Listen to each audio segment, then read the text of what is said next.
Bonjour, merci Mounia Madior d'être avec nous aujourd'hui. Vous Bonjour. êtes la réalisatrice de Papy Chat. Alors, tout de suite, entrons dans le vif du sujet. Papy Chat, pour tous les profanes qui veulent essayer de comprendre un peu. Qu'est-ce que c'est? Qu'est-ce que c'est qu'une Qu'est-ce Papy que Chat? c'est qu'une papicha? Voilà. Alors une papicha, c'est une jeune fille assez émancipée, assez coquette, et c'est un terme qui était très utilisé dans les années 90 en Algérie. Alors aujourd'hui, il est complètement has-been, hein, je crois qu'il a été remplacé par autre chose. Les petites filles un peu Voilà, ouais. la chichi, mais papicha, c'était vraiment dans les années 90, et c'était vraiment toutes les jeunes filles, 16, 17, 18 ans, qui s'habillaient comme elles le sentaient, qui sortaient, qui étaient assez émancipées et qui assumaient cette émancipation.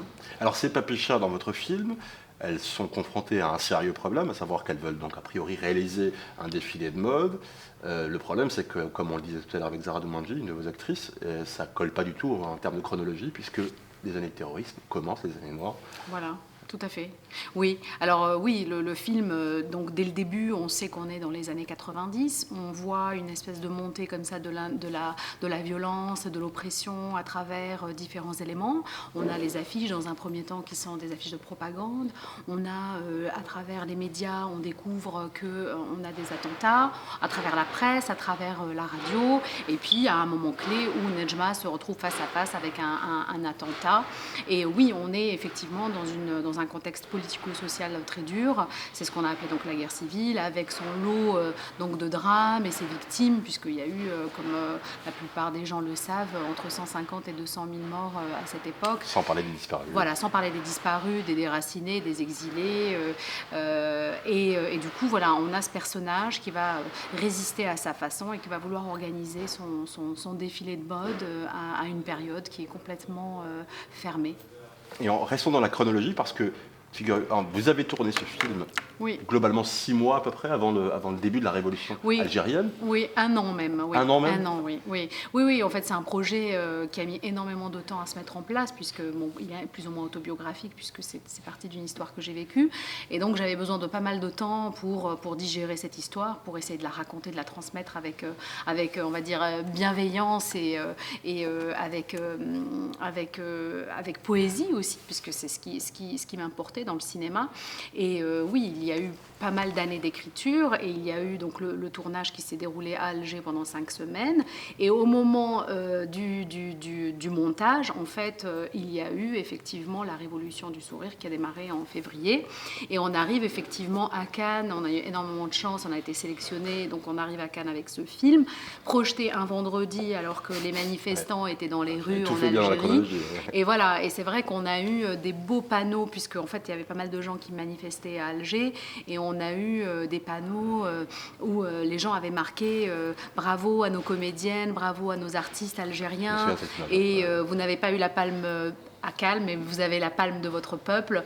Et c'est vrai qu'on a contribué d'une certaine façon aussi voilà, à ce qui se passait en Algérie différemment. Un cinéma algérien, pardonnez-moi, qui malgré le problème de financement, j'ai pu en parler avec beaucoup de réalisateurs algériens, Oui. Fonctionne quand même bien à l'international, puisque cette même année 2019, à Cannes, Faisal Amoum a aussi lui-même... Faisal Amoum, c'est plutôt Abou Leila, c'est ça? C'est ça. Abou Leila, oui, c'est Abou Boumediene, Oui. oui, bien sûr. Il y a quelques films, malheureusement, il n'y en a pas assez, mais c'est vrai qu'il y a quelques films de la génération, ce que j'appelle moi la jeune génération, mais on a 40 ans aujourd'hui.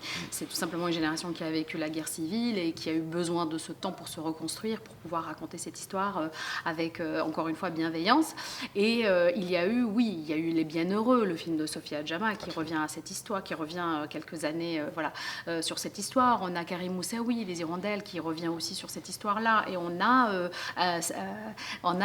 Abou Leila qui traite de cette période-là, mais d'une façon un peu sous l'angle du film de genre. Mais ça, c'est très intéressant. Et puis, il y a Papy Chat aussi qui s'attarde sur une jeune fille qui va vouloir organiser son défilé de mode, comme ça, dans une Algérie en proie à une guerre civile. Donc oui, je dirais, sans prétention, effectivement, il y a 4 films qui marquent cette période et qui marquent ma génération. génération et la génération des réalisateurs actuels. Et ce sont des thématiques communes, puisqu'on a vécu cette période et on a besoin d'en parler, et c'est ce qu'on sait faire le mieux. C'est notre façon, on va dire, d'artiste, c'est notre façon à nous de contribuer à cette histoire et surtout cette envie de transmettre. Et c'est des thématiques qui sont très fortes, puisqu'elles sont très personnelles. Et de toute façon, en Algérie, on ne fait pas de cinéma pour faire du cinéma, on fait du cinéma parce qu'on a vraiment des histoires très fortes qu'on a envie de transmettre et de raconter. Et c'est, on va dire, la spécificité, la singularité des 4 films, puisqu'on est tous animés par cette envie très forte et puissante de transmettre des histoires pour nous qui sont essentielles. Dernière question très rapidement. Nous avons nous-mêmes, avec Alexandre Mahler, rencontré un islamiste, un des fondateurs du FIS en Algérie, Abdelhak Al-Ayada, qui nous a donné une interview exclusive. On parle d'un peut-être retour possible des islamistes en Algérie. Est-ce que, très brièvement, vous pouvez me dire, est-ce que vous y croyez? Est-ce que ça vous fait peur? Est-ce que ça me fait peur? Ça fait peur à tout le monde, je pense. Mais après, il faut garder l'espoir en cette jeunesse qui est dans la rue et qui a pris quand même des leçons de cette période-là et qui a aujourd'hui un autre besoin, un besoin d'épanouissement personnel, un besoin d'épanouissement social et économique. Et c'est vrai que le problème qu'il faut régler en ce moment, c'est le problème du logement, c'est le problème de l'éducation, donc des soins médicaux, de ce qu'on appelle tout simplement des besoins vitaux pour que l'être humain se sente bien dans une société qui lui correspond. Et je pense que la société actuellement en Algérie et la jeunesse qui est dans la rue, c'est une jeunesse éclairée qui manifeste de façon très pacifique et qui a écarté effectivement cette idée d'une nouvelle, un nouvel État islamique. Alors après, on n'est pas à l'abri, bien évidemment, on ne sait pas si ça peut arriver, quoi.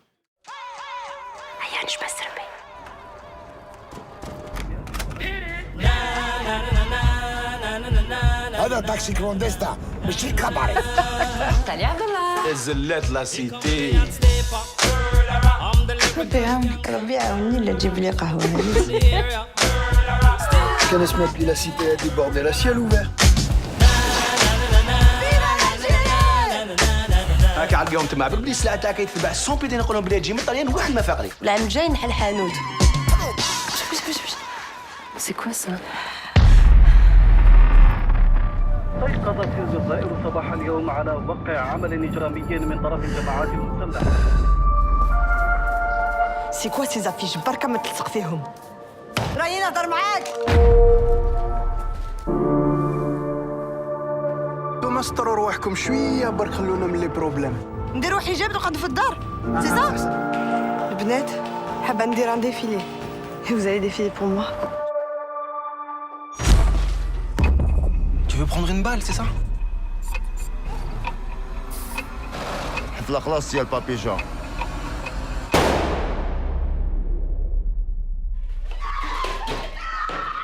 امبارح في منامي شفي Moi je suis bien ici. خرجت في نصاف الليالي C'est pas facile, faut se battre, c'est tout. خوف مشيت وجريت بين الطرق رقصت وغنيت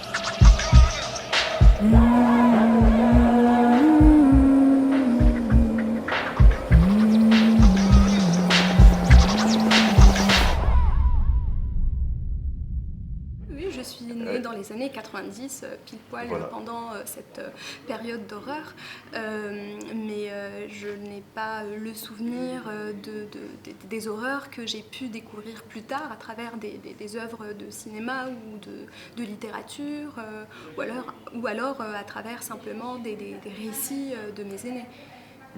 L'Algérie, elle a souffert énormément, on le sait. Ce film, il veut dire quoi? Il veut dire qu'en Algérie, c'est toujours possible, même quand ça va mal? Avec le film? Oui. Le film, c'est le tournage s'est fait avant la Révolution. Donc il y a une année qu'on a tourné le film à Alger. Et on ne savait pas du tout qu'il y aurait une révolution plus tard, dans l'année qui a suivi. Mais donc en février, quand la révolution a éclaté, c'est vrai que le thème du film était en adéquation avec ce qui arrive en ce moment en Algérie. Alors nécessairement, on est obligé de vous poser cette question. Vous la voyez, vous, en tant que jeune Algérienne, comédienne, comment cette révolution qui a un peu pris tout le monde de court en réalité, comment vous la voyez? Est-ce qu'elle est porteuse d'espoir? Alors, pour moi, en fait... Sans parler de politique, bien sûr. Oui. Donc, en fait, cette révolution qui se passe en ce moment en Algérie était prévisible. La guerre civile des années 90 a laissé quand même des conséquences post-guerre civile qu'on a ressenties.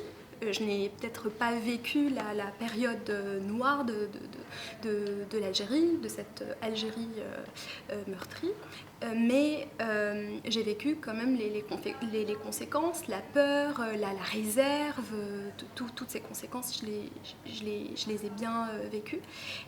Et puis la révolution, au fond, elle était prévisible, on ne savait juste pas quand ça allait éclater. Aujourd'hui, cette révolution, oui, porte énormément d'espoir pour l'avenir, pour cette jeunesse qui revendique leur liberté, une meilleure vie, une meilleure vie pendant leurs meilleures années. Enfin, les jeunes et les étudiants algériens aujourd'hui dans les rues se réapproprient vraiment l'espace civil et c'est magnifique de voir autant d'Algériens à l'extérieur et crier leurs droits. C'est aussi fondamental. En fait, finalement, c'est magnifique. Et on continuera. Vous faites partie, ce sera ma dernière question, vous faites partie de ces 70% d'Algériens qui ont moins de 30 ans et qui représentent 70% de la population algérienne. Est-ce que vous pensez que cette jeunesse-là, elle va aller voir le film? Je l'espère. J'espère vraiment que les jeunes, les moins de 30 ans et même plus de 30 ans iront voir le film parce que finalement, avec le désespoir qu'ils portent, il y a énormément d'espoir aussi dans ce film. Se battre pour vivre mieux, pour simplement être, c'est porteur d'espoir, c'est positif. Donc oui, j'espère vraiment que les jeunes Algériens iront voir le film Papicha. Papicha, merci Zahra Doumandji. Je rappelle que vous êtes une des principales comédiennes de ce film Papicha qui sortira donc en France le 9 octobre prochain. Merci d'avoir été sur Intégral. Merci à vous.